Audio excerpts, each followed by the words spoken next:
Two big associations in the fenestration industry talk about joining forces, and a bit of personal news from me.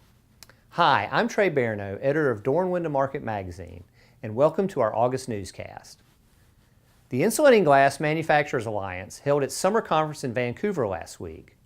One topic on the agenda was the anticipated combination of IGMA with the American Architectural Manufacturers Association. We spoke with IGMA Executive Director Margaret Webb and AMA Executive Vice President Janice Iglesias about why the organizations are in discussions to combine.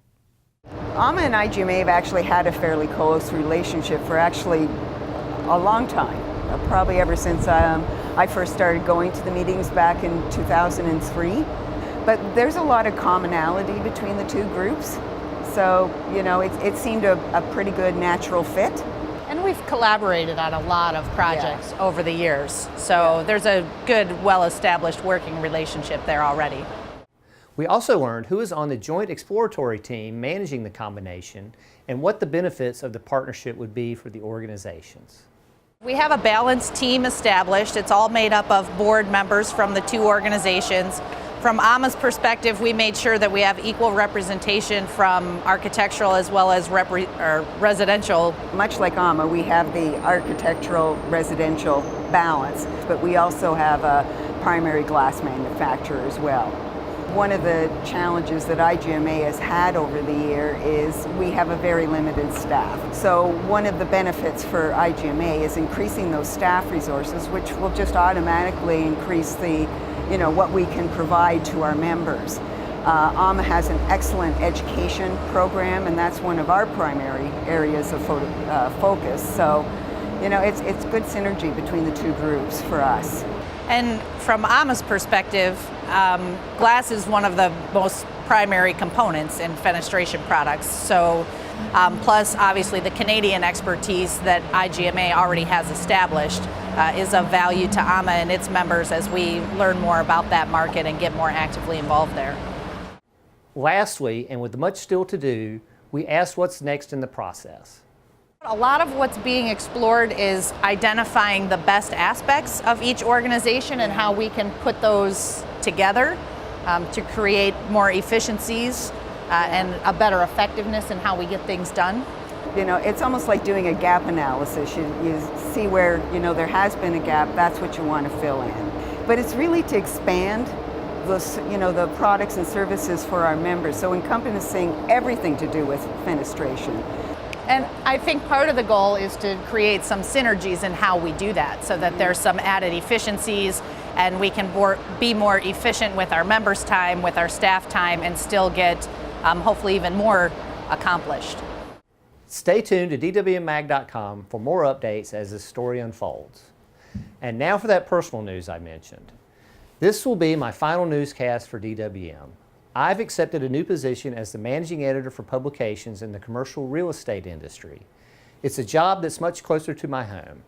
Don't worry though, DWM will be in great hands after my departure.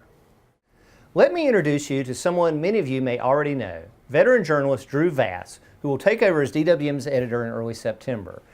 He already has a built-in history with the publication. Welcome, Drew. Thanks, Trey. That's right. So this event marks a full circle for me. Little known fact, but my first publication, the first editorial position I had was with a magazine called Shelter. And Shelter was a sister publication to DWM, which then became part of DWM. So Shelter was really like my first love so far as publications are concerned. And that's kind of exciting for me. Also, everyone here at Key is really like family. So in some ways, this is like coming home. Yeah. So you actually worked here as an editor and writer from like 2006 to 2009, is that right? That's right. So I came from corporate communications to Shelter, and then after Shelter, I served as editor for another sister publication of DWM, Window Film Magazine. And in some ways, you could argue that I never left because I've freelanced for the company ever since. Yeah. As I say, I remember I first met you at the Windor show in Toronto at 2015. You were doing some freelance video work for us, and I remember being really impressed by your knowledge of building products and doors and windows. Oh, well, thank you. And first of all, that feeling was mutual, I can assure you. But yeah, so home improvement, architectural products, that's always been my focus and my beat. But windows and doors are kind of like a stronghold that I've always had over the years. And in fact, that's what got me into consumer publications over 8 years ago. And I've been writing about them ever since. That's great. I'm so glad you're bringing your experience and knowledge to bear at DWM now. Thanks, Trey. Well, you've done a phenomenal job, and Tara is great. So I'm looking forward to this. Thanks, Drew. I really appreciate that too. I'm glad to know that DWM will be in great hands after my departure. That said, I'm also sad to be leaving.